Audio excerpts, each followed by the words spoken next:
This video begins Chapter 28 of OEC 6, looking at altitude-related emergencies.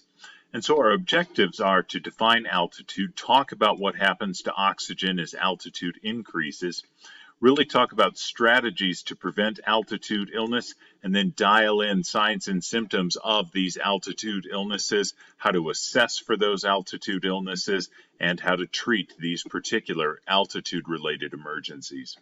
So some key terms to begin with. We'll talk about acclimatization. We'll talk about acute mountain sickness and how that may progress to high-altitude cerebral edema or high-altitude pulmonary edema. We'll talk about Kumbu cough, and all of these can be related to just the general ideas of altitude illnesses. Snow sports enthusiasts have opportunities to enjoy high-altitude activities. If you are unprepared, you can quickly turn miserable, maybe even approach a life-threatening emergency just due to some of these altitude injuries. The associated symptoms can be pulmonary edema, cerebral edema, but this can just begin with headaches and some dyspnea as well.